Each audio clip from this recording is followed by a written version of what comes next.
नमस्कार दोस्तों, आपका इस YouTube चैनल में स्वागत है। दोस्तों, आज के इस वीडियो में कुमायूं यूनिवर्सिटी का जो पीएचडी का एंट्रेंस एग्जाम हुआ है 2023 का, तो उसकी ऑफिशियल आंसर की आ गई है। तो हम लोग ऑफिशियल आंसर की में यूनिवर्सिटी ने क्या-क्या उसके आंसर माने हैं प्रश्नों के, उनकी चर्चा करेंगे। साथ-साथ दोस्तों, ऑफिशियल आंसर की के प्रश्नों की चर्चा के साथ-साथ दोस्तों, आपको इस वीडियो में ये भी हम बताएंगे कि आप 4 से 5 प्रश्न है जिस पे ऑब्जेक्शन कर सकते हैं। जो लोग ऑब्जेक्शन करेंगे तो आंसर की उनकी अपडेट होके उन लोगों को 4 से 5 प्रश्नों का सीधे-सीधे लाभ फायदा होगा। तो आप लोग ये ऑब्जेक्शन कीजिएगा, मैं इस वीडियो में चर्चा करूंगा। साथ-साथ दोस्तों 2 से 3 प्रश्नों के आंसर चेंज हुए हैं। मैंने आपको पिछली वीडियो में जो भी आंसर बताए थे, 2 से 3 प्रश्नों के आंसर चेंज हुए हैं, उनकी भी चर्चा कर लेंगे।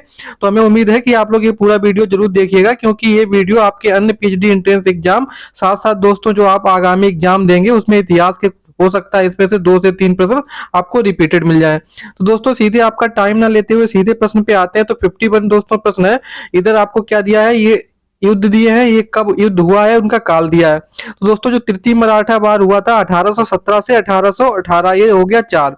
फिर प्रथम अफगान युद्ध दोस्तों हुआ 1838 से 1800, ये 38 और 39 भी कहीं कहीं लिखा होता है, 1839 से 1842। फिर द्वितीय अफगान युद्ध दोस्तों जो हुआ है 1878 से 1880 के बीच में हुआ। सेकेंड सिख जो युद्ध हुआ है दोस्तों, द्वितीय सिख युद्ध, ये 1848 से 49 हुआ। तो इसका दोस्तों राइट आंसर मैंने भी आपको यही बताया था, 4123। तो इसका राइट आंसर दोस्तों क्या बनेगा, सी बनेगा। यही यूनिवर्सिटी ने भी माना है। अगला प्रश्न दोस्तों चर्चा करते हैं 52 प्रश्न पे। तो दोस्तों ये प्रश्न तो इसमें ये घटना चक्र का है, पिछले कई एग्जामों में पूछा जा चुका है। किस अधिनियम ने भारतीय सिविल सेवा को एक खुली प्रतियोगिता के रूप में प्रस्तुत किया? तो यूनिवर्सिटी ने भी डी माना है, 1853 के चार्टर अधिनियम के थ्रू। दोस्तों 53 वाला है कि लाहौर की संधि 1846 के संदर्भ में निम्नलिखित कथनों में कौन सा सही है? तो दोस्तों सर हेनरी लॉरेंस लाहौर का रेजिडेंट बना। तो दोस्तों ये स्टेटमेंट पहला सही है। फिर दोस्तों जो दूसरा प्रश्न है, दूसरा स्टेटमेंट है, राजा दिलीप सिंह को महाराजा स्वीकार नहीं किया गया। तो दोस्तों ये गलत है, क्योंकि स्वीकार किया गया था। तो इसमें पहला सही दूसरा गलत, यानी इसमें क्या आंसर होगा, केवल एक। और यही यूनिवर्सिटी ने भी माना है, यही मैंने आपको बताया भी था। अब दोस्तों अगला 54 नंबर प्रश्न पे चर्चा कर लेते हैं। तो 54 नंबर जो प्रश्न है दोस्तों, सेकेंड जो द्वितीय अफगान युद्ध हुआ था, तो इसमें लिखे घटनाओं को काल क्रमानुसार सजाना है। तो दोस्तों इसमें जो द्वितीय अफगान युद्ध हुआ था, तो ये हुआ था दोस्तों 1878 से 1880। ये प्रथम कर्नाटक वार हुआ था 1746 से 48। और तृतीय मराठा युद्ध जो दोस्तों हुआ था 1817 से लेके 1818। दोस्तों द्वितीय मैसूर युद्ध जो हुआ था, ये 1780 से लेके 84 हुआ। अब इसमें आपको काल क्रमानुसार सजाना है, तो इसका राइट आंसर बनेगा 2431। तो 2341 के हिसाब से दोस्तों 2431 यही यूनिवर्सिटी ने माना, इसका राइट आंसर है ए। अगला दोस्तों प्रश्न है 55 नंबर, इसमें है ये है प्रश्न, ये दोस्तों प्रश्न गलत है। आप 55 नंबर 50 नंबर 55 नंबर नोट कर लीजिए, इस पे आप लोग ऑब्जेक्शन जरूर कीजिएगा और ये सभी को नंबर इसमें मिलेंगे। 55 नंबर इसमें इन्होंने यूनिवर्सिटी जो आंसर माना है, इन्होंने माना है दोस्तों कि ये तृतीय मैसूर युद्ध और श्रीरंगपट्टनम की संधि। तो दोस्तों ये इन्होंने माना है, ये जबकि गलत है, क्योंकि श्रीरंगपट्टनम की संधि 1792 में जो हुई वो ये तृतीय मैसूर युद्ध हुई, इसी के अंतर्गत हुई। तो ये इन्होंने ये इस पे आप लोग ऑब्जेक्शन कीजिएगा। नंबर 1 तो आप ये नोट कर लीजिए 55, इस पे आप लोग ऑब्जेक्शन कीजिए। इसका राइट आंसर ये आपको सभी कॉमन नंबर मिलेंगे, क्योंकि ये प्रश्न ही गलत है। क्योंकि इसमें पेरिस की संधि जो दी है, प्रथम कर्नाटक युद्ध पेरिस की संधि के अंतर्गत नहीं रुका। जो तृतीय कर्नाटक युद्ध हो रहा था उसके लास्ट में पेरिस की संधि हुई। प्रथम कर्नाटक युद्ध देखा जाए तो एक्सला-सापेक्स की संधि हुई थी दोस्तों। और आप लोग अपने सुझाव भी कमेंट करके बता सकते हैं, आप टेलीग्राम चैनल से भी जरूर जुड़े। अगला प्रश्न है कि 56 नंबर जो दोस्तों प्रश्न है कि इसमें दिया है कि निम्नलिखित घटनाओं को विचार कीजिए तथा उनके काल क्रमानुसार सजाइए। तो दोस्तों जो प्रथम ये युद्ध हुआ है, प्रथम विश्व युद्ध, ये हुआ है 1914 से लेके 1918 के बीच में। और गोखले जी की मृत्यु हुई 1915 में।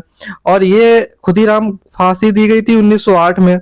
और ये दोस्तों यहाँ पे कंफ्यूजन है कि दिल्ली दरबार जो इन्होंने यूनिवर्सिटी ने आंसर माना है, वो माना है बी। और ये इसके आंसर क्या हो सकते हैं दोस्तों, बी भी सही है, सी भी सही है। और दोस्तों मैं आपको बताता हूँ कैसे सही है, क्योंकि दिल्ली दरबार दोस्तों 3 हुए थे। एक तो 1817 में 77 में, एक 1903 में, एक 1911 में। तो जो यूनिवर्सिटी ने माना है, ये तीसरा 1911 वाला माना है। आप लोग 1870 के अकॉर्डिंग भी जा सकते हैं। तो इसमें क्या है कि 3 4 भी हो सकता है, 4 3 भी हो सकता है कि आप दिल्ली दरबार कौन सा माने। तो आप लोग ऑब्जेक्शन कीजिएगा इसमें। आपको अगर जिसने बी अगर हो सकता है कैसे, यूनिवर्सिटी ने क्या माना है, यूनिवर्सिटी ने माना है ये वाला चौथा, तो यूनिवर्सिटी ने माना है बी। तो आप लोगों ने जिसने सी किया है तो वो आप लोग वहां पे अगर यूनिवर्सिटी में ऑब्जेक्शन करेंगे तो दोनों जो जिसने बी और सी जिसने मारा होगा दोनों लोगों को कॉमन नंबर मिलेंगे, क्योंकि इसके आंसर दोनों क्या सही है, बी भी सही है और सी भी सही है। तो आप लोग इस पे भी ऑब्जेक्शन कर सकते हैं 56 नंबर पे। अब दोस्तों हम लोग अगले प्रश्न पे चर्चा करते हैं। दोस्तों 57 प्रश्न है कि जो नेहरू रिपोर्ट आई थी तो उसके अंतर्गत क्या सिफारिशें की गई थी। तो भाषाई प्रांत की सिफारिश की गई थी, मैंने बताया। धर्म से राज्य को पूर्ण पृथक्करण, ये भी सही है। संघों के गठन का अधिकार, ये भी सही है। इसका राइट आंसर है उपरोक्त सभी। और दोस्तों अधिकतर ऐसे प्रश्नों के अगर उपरोक्त सभी वाला आंसर होता है, ऑल ऑफ द एबव, तो यही अधिकतर सही होने की संभावना भी सबसे ज्यादा होती है। तो आप लोग ये भी एक ट्रिक याद रखिएगा। अगला दोस्तों 58 प्रश्न है कि निम्नलिखित में क्रिप्स मिशन के साथ कांग्रेस की आधिकारिक वार्ताकार कौन थे। तो मैंने आपको बताया भी था। तो इसमें सी था नेहरू और आजाद, पंडित जवाहरलाल नेहरू और मौलाना आजाद। इसका राइट आंसर है सी। अगला है कि journey through the kingdom of Awadh 1849 8050 की रिपोर्ट किसके द्वारा लिखी गई। तो 59 जो दोस्तों है ये स्लीमेन के द्वारा लिखी गई, और स्लीमेन ने ठगी प्रथा का अंत भी किया था। ये भी एक पॉइंट आप याद रखिएगा। फिर अगला लूसेंट का प्रश्न है, बहुत पिछली बार लास्ट ईयर भी पीएचडी के एंट्रेंस एग्जाम में पूछा गया था कि मानवतावाद के जनक कौन है, पेट्रॉक। तो ये भी आप याद रखिएगा। फिर अगला प्रश्न है कि डिस्कोर्स ऑन लिबी नामक ग्रंथ के लेखक कौन है। तो दोस्तों ये है मैकियावेली, यही यूनिवर्सिटी ने भी माना है। तो कौन कौन से आप ऑब्जेक्शन कर सकते हैं, टोटल 2 प्रश्न हो गए, आप लोग ऑब्जेक्शन जरूर कीजिएगा। अगला है कि निम्नलिखित में स्टाम्प एक्ट 1765 किसने पास किया। तो जॉर्ज ग्रेनविल। इसका राइट आंसर है सी। फिर निम्नलिखित स्थानों में किस स्थान पर अगस्त 1819 में पीटरलू नरसंहार हुआ। तो दोस्तों मानचेस्टर में हुआ था। मानचेस्टर में एक जगह है सेंट पीटरफील्ड, तो वहां की ये घटना हुई थी 1819 वाली। अगला प्रश्न है कि 64 नंबर के है, द्वितीय विश्व युद्ध के दौरान हिटलर की मृत्यु का एक दिन के लिए जर्मनी का चांसलर कौन बना। तो जोसेफ गोएबेल्स बने। ये भी आपको मैंने बताया था। अब दोस्तों आप लोग इस पे ऑब्जेक्शन कर सकते हैं 65 नंबर प्रश्न पे। और 65 नंबर पे दोस्तों आप लोग कैसे ऑब्जेक्शन कर सकते हैं ये भी मैं बता सकता हूँ। इसका सोर्स आप क्या लगा सकते हैं। तो दोस्तों यूनिवर्सिटी ने माना है 1398, तो ये 1398 माना है यूनिवर्सिटी ने। लेकिन दोस्तों जब उत्तराखंड की एक पत्रिका आती है, उत्तराखंडी ई पत्रिका, तो उसमें उन्होंने दे रखा है कि 13 से 14 जो 13 से 14 क्या दोस्तों, 13 से 14 जनवरी के आसपास, 13 से 14 जनवरी के आसपास ये घटना हुई। तो उन्होंने कहा है कि 13 से 14 जनवरी 1399 के आसपास ये घटना हुई। तो आप ये पत्रिका का रेफरेंस लगा के ये सी को ऑब्जेक्शन कर सकते हैं, क्योंकि तैमूरलंग ने हरिद्वार पे जो आक्रमण किया, अगर दिल्ली की बात होती या इंडिया की बात होती तो 1398 सही था, लेकिन इसमें हरिद्वार दिया है तो ये 1399 इसका आंसर होना चाहिए। तो आपका एक प्रश्न तो ये है, इस पे ऑब्जेक्शन कर सकते हैं। अगला दोस्तों प्रश्न है कि शाह की उपाधि धारण करने वाला परमार वंश कौन था।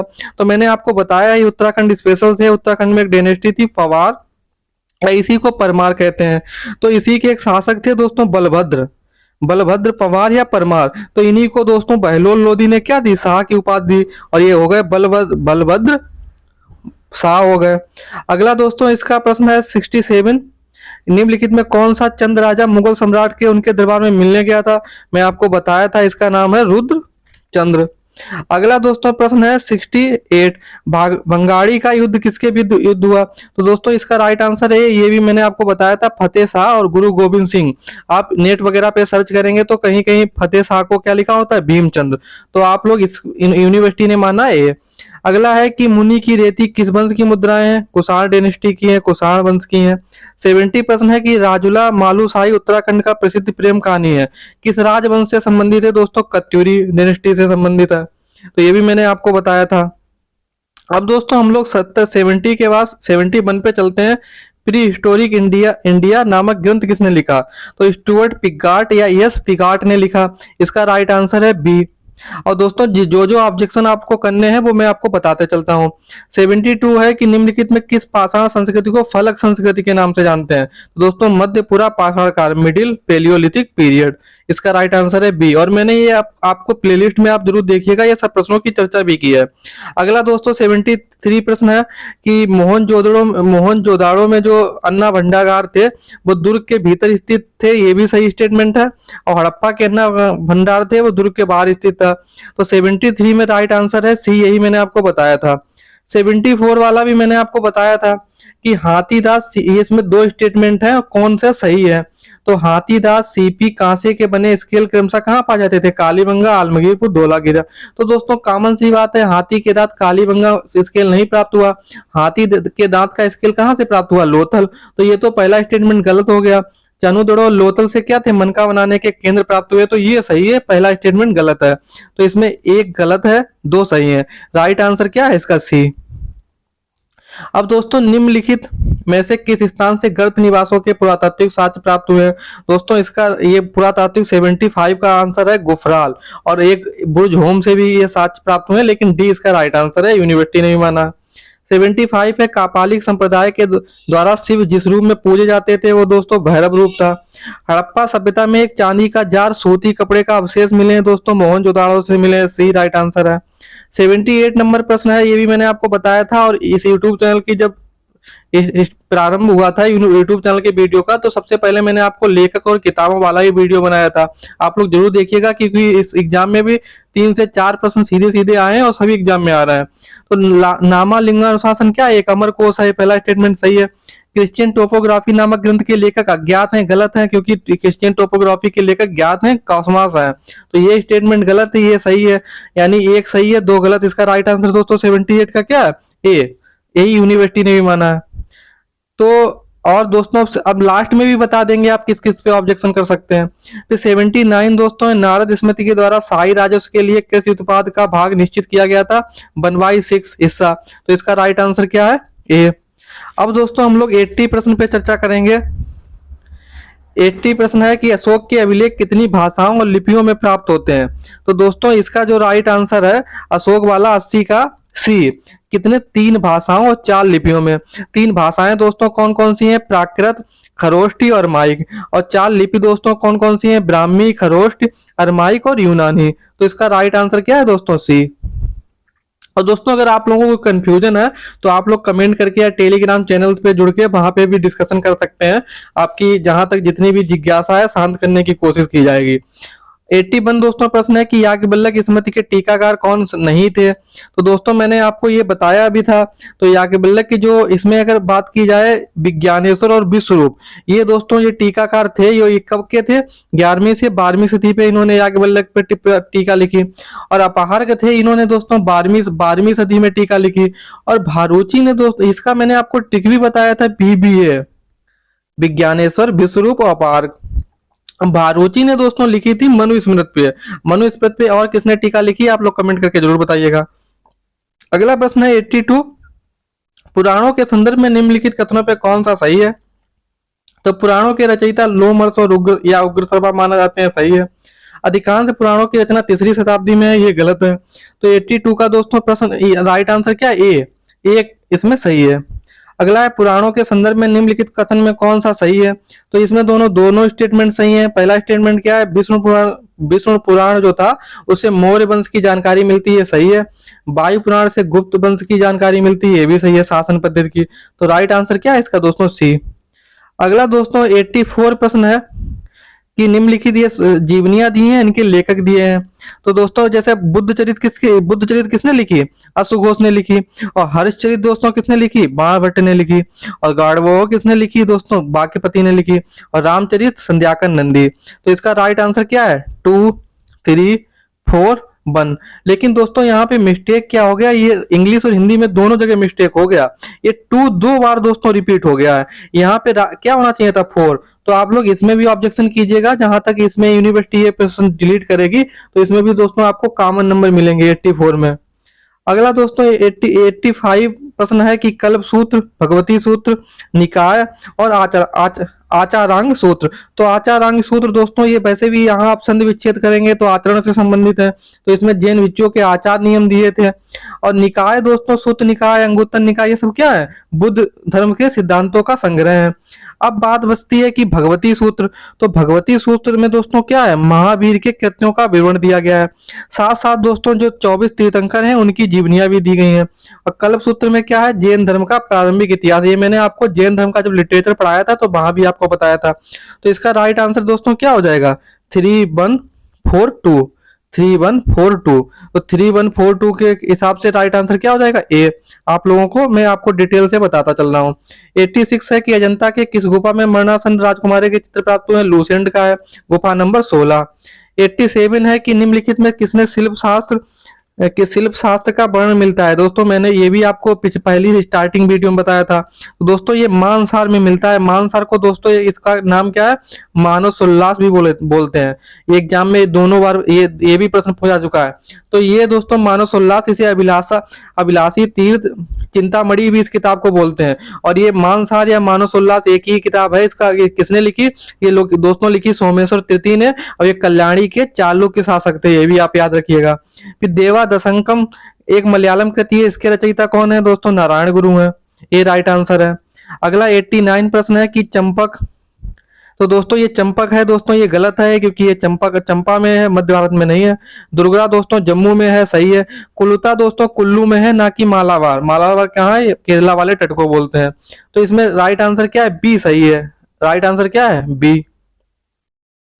अब 90 प्रश्न है, इसमें आप लोग निम्नलिखित में कौन सा विजय नगर साम्राज्य का शासक था जिसने अपनी सेना में मुसलमानों को भी शामिल किया था। तो दोस्तों इसमें कंफ्यूजन क्या है, बहुत लोगों ने लगा दिया देवराय द्वितीय, लेकिन दोस्तों इसमें देवराय द्वितीय नहीं होगा, देवराय प्रथम होगा। क्योंकि देवराय प्रथम इस यूनिवर्सिटी ने भी बी माना है। क्यों, क्योंकि देवराय प्रथम ही वो शासक था जिसने तुर्की जो तीरंदाज थे, धनुष कमान जो चलाते थे, उन्हें सबसे पहले तुर्की क्या थे, तुर्की भी तो एक तरीके के मुसलमान थे। तो अगर उन्होंने तुर्की के धनुष तीरंदाज थे उन्हें सेना में शामिल किया तो वो कौन थे, देवराय प्रथम। और यूनिवर्सिटी ने भी इसका राइट आंसर क्या माना है, बी। अब दोस्तों गुलशन ए इब्राहिमी किसके द्वारा लिखी गई, तो ये लिखी गई, राइट आंसर है सी, मोहम्मद कासिम हिंदू शाह अरतरबादी। इसी को दोस्तों फरिश्ता भी बोलते हैं। इसने लिखी गुलशन ए इब्राहिमी। दाद बाग क्या था दोस्तों, ए राइट आंसर है, सुल्तान की अनुपस्थिति में दीवाने मजलिस का अध्यक्ष होता था। अब दोस्तों अगला प्रश्न है, बहुत अच्छा प्रश्न है 93 कि निम्नलिखित में कौन सुमेलित नहीं है। तो दोस्तों दस्तूर वाला राय ये गलत है और सब सुमेलित हैं। वसूली के तौर पर मांगा गया धन, दस्तूर ये नहीं होता था, बाकी सही है। दे क्या है, गांव मौजा देसाई जिला का प्रधान। इसका गलत क्या है, डी। यूनिवर्सिटी ने भी डी माना है। अगला 94 प्रश्न है कि ये शासक हैं, उनके समकालीन कवित्रियां दी हैं। तो 94 में ये इसमें लिखा कौन सी कवित्री सुमेलित, मतलब कौन सा सुमेलित नहीं है। तो दोस्तों ये गलत है, बाबर के समय खगनिया नहीं हुई, बाकी अकबर के समय गंगा हुई, शाहजहां के जगह में काकरेची जी हुई, औरंगजेब के समय नाथी हुई। ये सही है। तो राइट, इसका गलत आंसर क्या है, अगला 95 प्रश्न है कि निम्नलिखित में अकबर के शासनकाल की कवित्री नहीं है।